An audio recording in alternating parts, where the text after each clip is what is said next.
Hello Mech Warriors and welcome to another episode of the Build of the Week. Today we are playing the Vindicator 1X, which is a very underrated mech, but with the right setup and the right playstyle it can be a devastating asset on the battlefield. As always, I will give you a quick overview of the configuration and then we jump into two games where I show you how this battle mech performs. But let's talk about the loadout first. So this is the Vindicator 1X and some of you might already know him from my unboxing videos. The poor guy lost his sanity while doing so. But today we are taking him out to the battlefield and therefore we take a look at the loadout. Now the Vindicator 1X is the unloved child of all the Vindicators because his max engine rating is 235. Yes, we have a 45-ton mech which max speed is 90.9 kph with speed tweak. So that's awful. That's really bad. Now what can we do? The mech on the other hand has a very long list of quirks. As you can see, acceleration rate plus 90%, deceleration rate, turn rate. So it is very agile despite of his low speed. It has some good structure quirks, but most importantly it has very good weapon quirks. So I try to maximize the loadout around the weapons. So let's say we have the PPC velocity quirk, which is very good for aiming, and the energy cooldown quirk on top of that. We've got a missile cooldown quirk of 25%, so it would be obvious to do a long range build with an ER PPC and an LRM 15. At the same time, the Vindicator 1X has ballistic cooldown quirk plus 30%.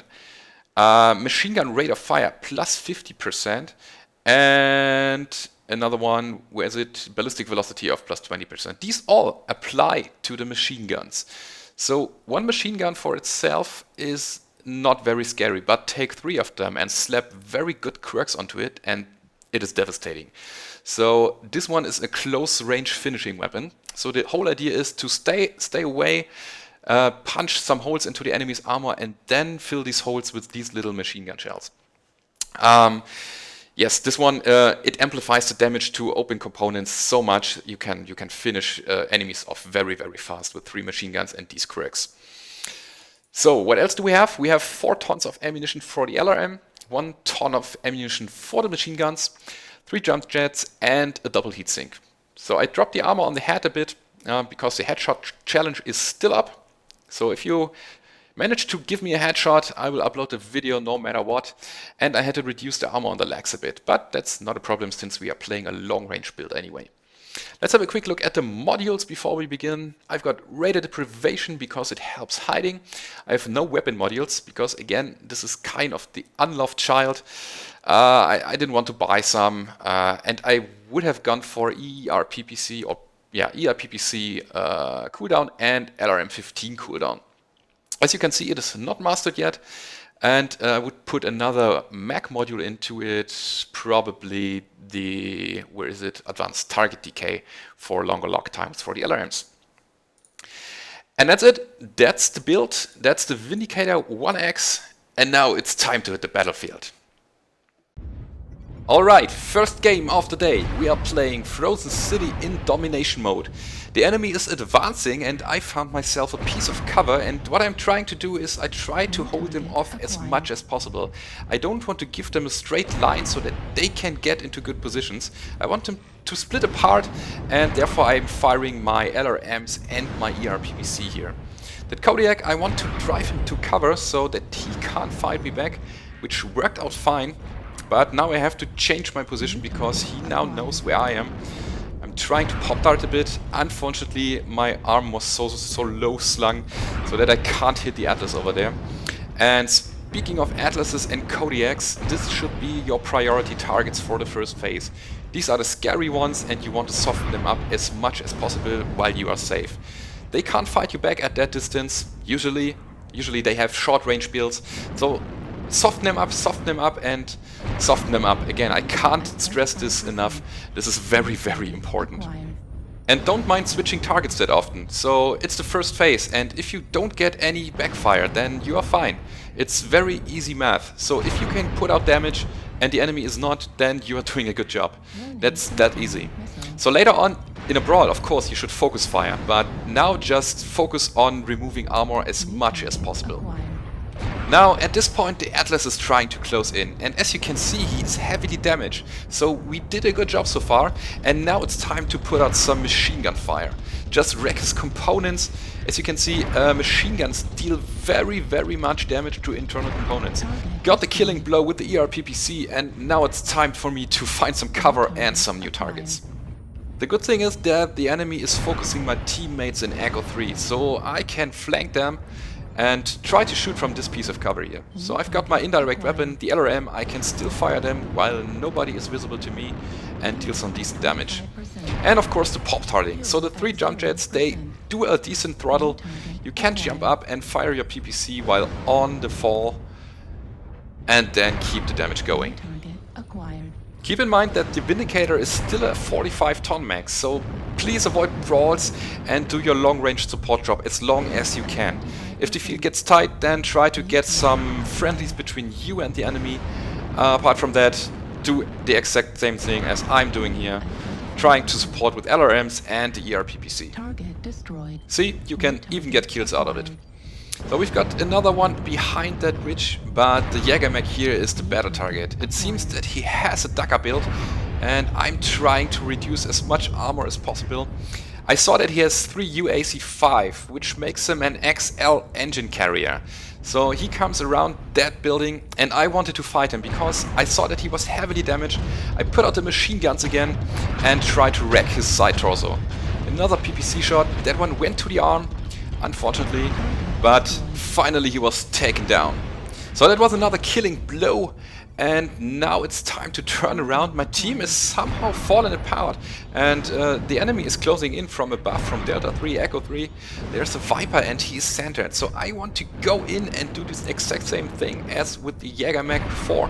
I want to get close and wreck him with the machine guns and the ER PPC. Unfortunately, that one is very nimble and he managed to dodge my LRMs from the pillar of the bridge. And now I was not sure what to do, so I wanted to stay back and play it safe, but I think that was the wrong call. So I should have gone to the top with my buddies. Instead I was trying to fire some LRMs here, and I wanted to get the kill on the Viper. I wanted to do the exact same thing as with the Jägermech, and that one is very good here. So he baited me behind him. I couldn't get a clear line of fire, and meanwhile my team is dying. So look at that, I did a total mistake here. I should have gone for the legs before, and then they killed me from behind. So that was a mistake, that was a bad example, and now my team falls apart. So as you can see, we've only got 1 versus 3 now. So the Butterby manages to get the kill, but now he is on his own with 2 enemies closing in on him. He has some LRM build and only a large laser, which is not that scary. Of course, he could have gone for the center torso. I think he panicked a bit here. That could have been an easy kill on the Nova. But anyway, he will be taken down in a second. And that's it. Oh, there was actually a Kodiak. So there was 3 versus 1. Nothing to win here. So at some point it just turned around. The enemy team had a good comeback here. But it was a very good round for me and I wanted to show it off to you. So let's see the end screen to see how much damage I dealt.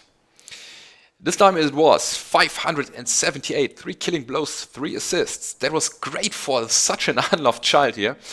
Yeah, that was a good round. And let's jump directly into the next one and see how this will go down. Alright, second game. We are playing Polar Highlands and we are playing Domination again. And I ran to the center as fast as possible because I wanted to give the enemy a warm and nice welcome with my ER PPC. So I'm doing the exact same thing as before. I'm trying to soften them up while they are advancing and they can't shoot me back. So as you can see, I'm using the snow drifts as cover and I'm jumping up and down and constantly firing the ER PPC while it's on cooldown. Of course, I'm trying to hit the big guys first. That king crab over there is a very good target. Unfortunately, the first shot, it hit between the legs, or it hit not at all. So now it's in LRM range and I'm trying to keep the lock active. So I'm turning away from him. I want to get some distance between me and him, but I'm turning around my arms so that I can keep the lock active, so that my missiles find the target and so I deal some damage to him. Okay, I felt pretty safe with that Kodiak between me and him, and now that I know that I have backup, I wanted to go in again and deal some more damage. That commander over here, he gets a bit cocky but is forced back because he saw the whole main force is sitting here, and I'm going back to shooting over the ridge. The enemy is doing me a great favor by peeking. As soon as they pop out, I can lock targets, and then I can fire my LRMs and my ER PPC.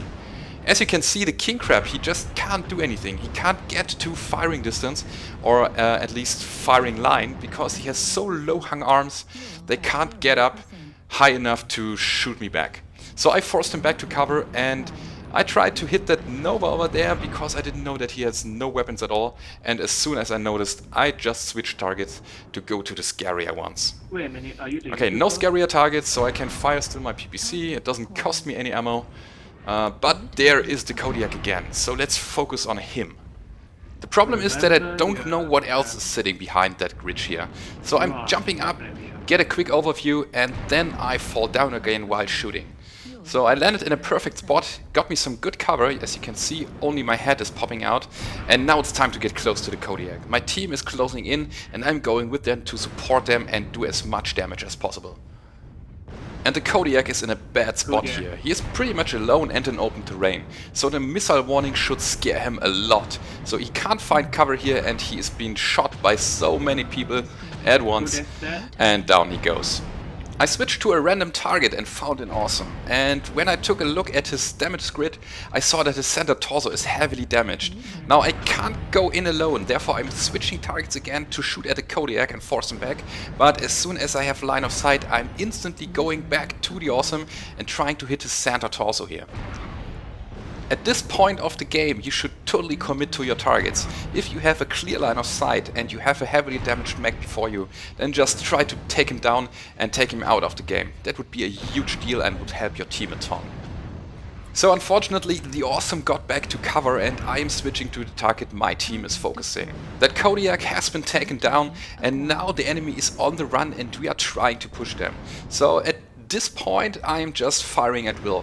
I wanted to support my light who is fighting the archer there, and I'm raining as much LRMs as possible while I'm advancing. I really want to get close, I want to get line of sight so that I can fire my PPC on top of that.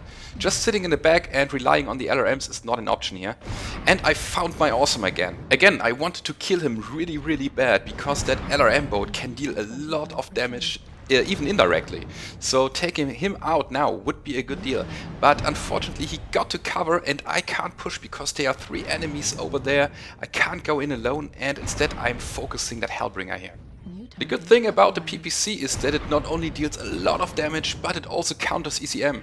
So I'm constantly shooting him to lock his ECM and then my missiles get target lock and can deal additional damage to him. So he is trying to hide, but I see that he is very damaged, so I'm trying to get close and just finish the job. Got a good shot on the left torso and that brings down the Clan XL engine. Now it seems that there are only a few enemies left and I'm going after the Wolverine.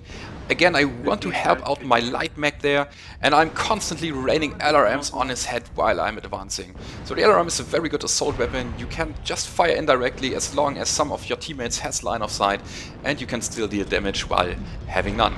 So that was the last enemy. Someone else got a kill and I think that is the game. So we just need to get back to the circle and that's it. Very good job, team. I had a blast in this game. I was firing constantly in the later phases and that was great.